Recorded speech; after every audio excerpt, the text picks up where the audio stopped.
I'm Ramon, and this is the For Real News on the Bold Like a Leopard channel. When we last left off, Abby Martin and Brian Becker were discussing the diversity in the Soviet Union and how it united different nationalities in the Russian Empire, or the prison house of Europe, into an egalitarian society that protected all its peoples. This statement directly contradicts several events in Soviet history, but let's discuss just a few from Lenin's time. The Basmachi rebellion among the Turkic Muslim Central Asians of 1916 was completely crushed by Bolshevik armies during the Civil War of 1918 to 21.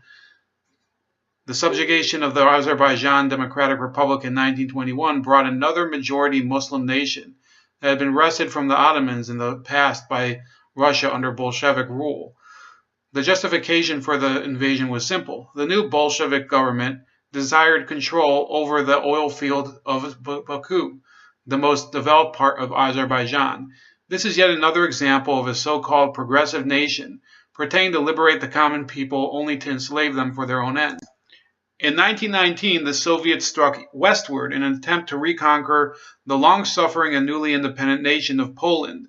This war included defamatory attacks against the Polish landlords, when in reality the Soviet intention was and would continue to be the complete domination of the Poles as a people.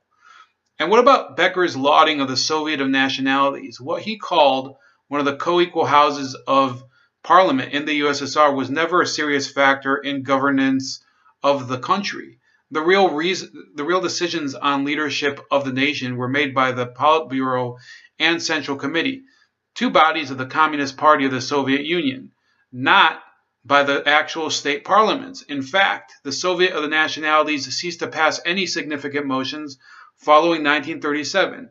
Is it not fair, therefore, to ask if Becker thought it was such a significant body, how come it was virtually irrelevant in countering any of the preceding actions under Lenin or the Great Purge under Stalin?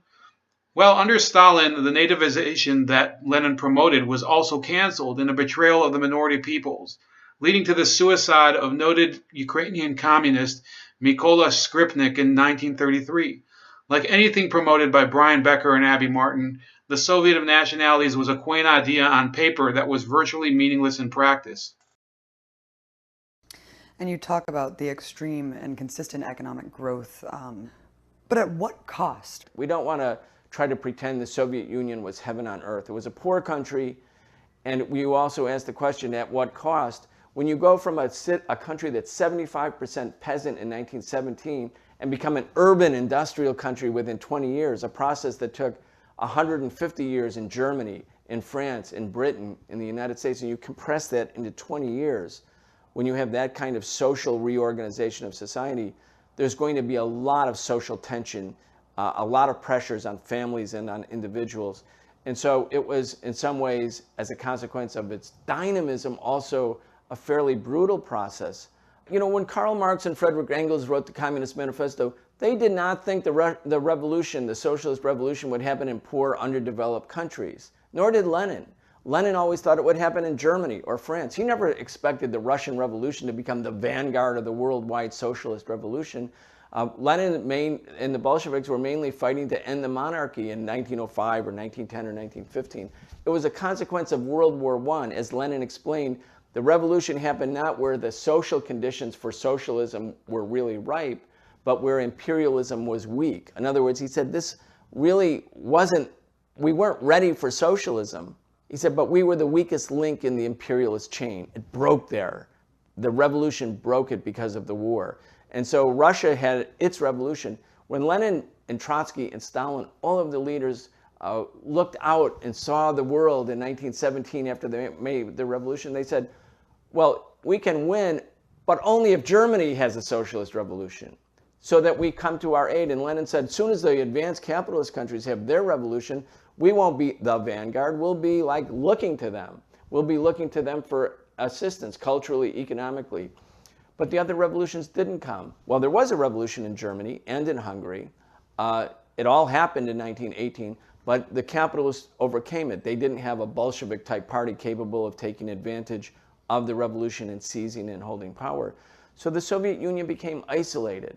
so isolated, the most sanctioned, embargoed, blockaded country in the world. We know about the blockade in Cuba. Well, the Soviet Union was completely blockaded. So this poor, illiterate country that had a war and then a civil war and famine had come back by 1920, nobody would trade with it. The worldwide capitalist power said, we're going to destroy it. We're going to snuff it out. We're going to strangle it. And as a consequence, the Soviet Union had to develop on a basis of complete self-reliance on its own indigenous industry rather than having the benefits of worldwide trade. Mm-hmm. The Soviet blockade was true only during the Civil War. Relations between the capitalist Western powers and Soviet Russia were established in the Treaty of Genoa of 1922 and the bilateral Treaty of Rapallo with Russia at the same time. If the USSR was so isolated, how come legendary British Prime Minister David Lloyd George insisted on their representation in the conference, whereas only France objected? Why is it that the Soviets even showed up to the Genoa conference? Well, after 1918, failed communist revolutions did occur in Hungary and Germany, as Becker mentions briefly. Unfortunately for Lenin, these revolutions were bloody and too abusive to sustain themselves, as they were not led by the poor peasants and workers, but rather by sophisticated intellectuals like the Hungarian Bela Kun, who was radicalized as a POW in Russia, and German Rosa Luxemburg. They were able to seize brief control of two of World War I's defeated Central Powers, which were devastated in the war. Lenin's hope that Germany would join the communist revolution was based on his impression that it was an industrial superpower that would immediately help spread Bolshevism around the world. When that did not come true, Lenin sent Foreign Minister Georgy Chicherin to Genoa in order to normalize relations with the West, especially Germany.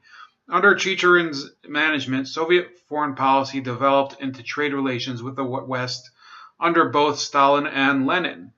So during the Civil War, Soviet Russia naturally was blockaded by hostile foreign states, but after 1922, trade was established, including the opening of a Ford Motors plant in Nizhny Novgorod prior to the USA recognizing the Soviet Union in 1933 under new President Franklin D. Roosevelt. The myth of the USSR being an isolated and persecuted state is really a subjective and unproven statement.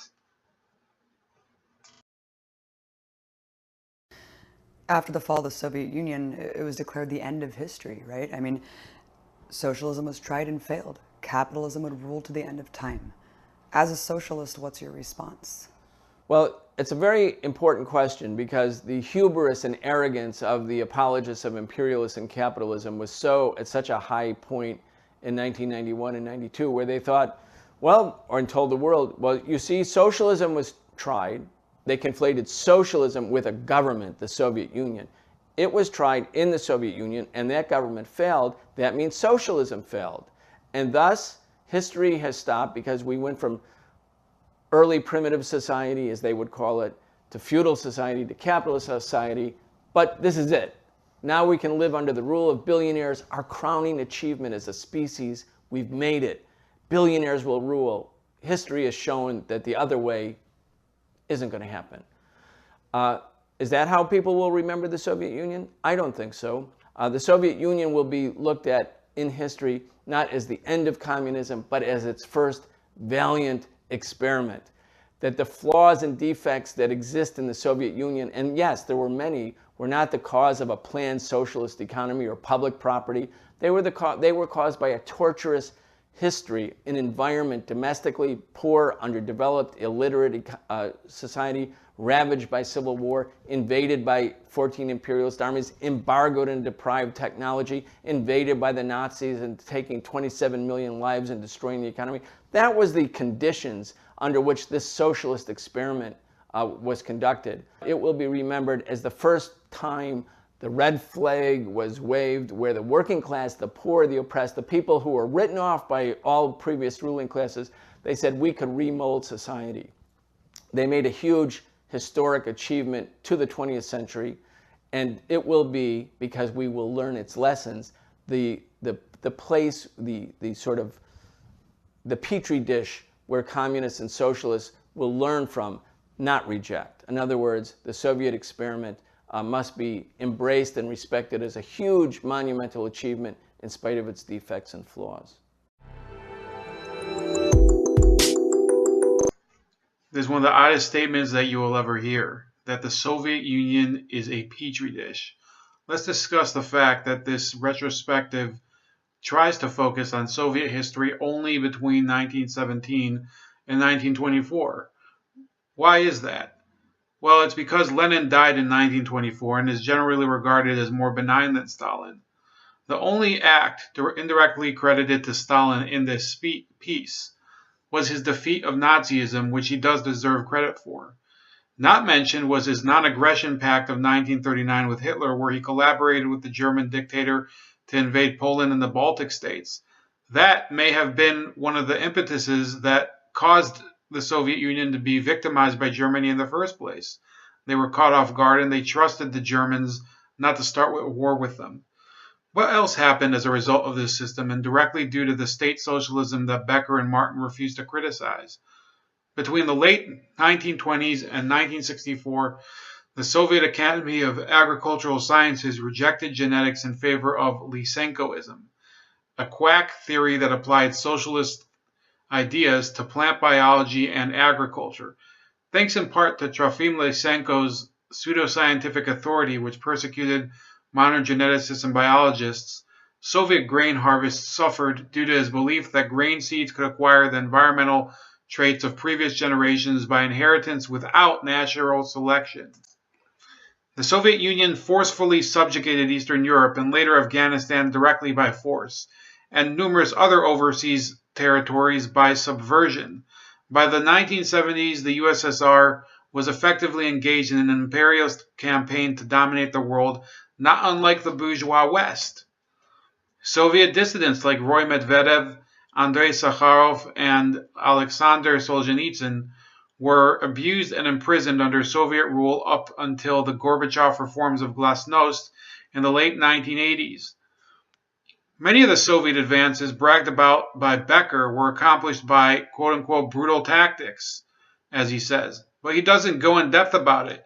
He glosses over the collectivization of farms, which led to a historically deadly famine in Ukraine, or the imprisonment of numerous Soviet citizens in the main camps administration, a system of labor camps made famous by its Russian acronym Gulag. Becker's belief that this was a magnificent experiment is ridiculous. The Russian Revolution may have had a logical cause, but the nation it created operated out of ideological fanaticism and complete disregard for the dignity of any of its citizens. Could you imagine an activist like Becker using the same logic of experimentation to justify the Irish potato famine, Tokyo's sarin gas attack, or the rape of Nanking? Maybe from now on, before Abby Martin and Brian Becker accuse anyone else of hubris, they focus on themselves first. Thanks for listening and watching to this video up until this point. I'm conducting this one-person commentary and criticism of socialism and its adherents in order to warn people about the issues of forgetting about the crimes and mistakes of the Soviet Union and similar countries. If you want to support my efforts, please subscribe to this channel, comment below, and perhaps follow me on one of these other social media platforms.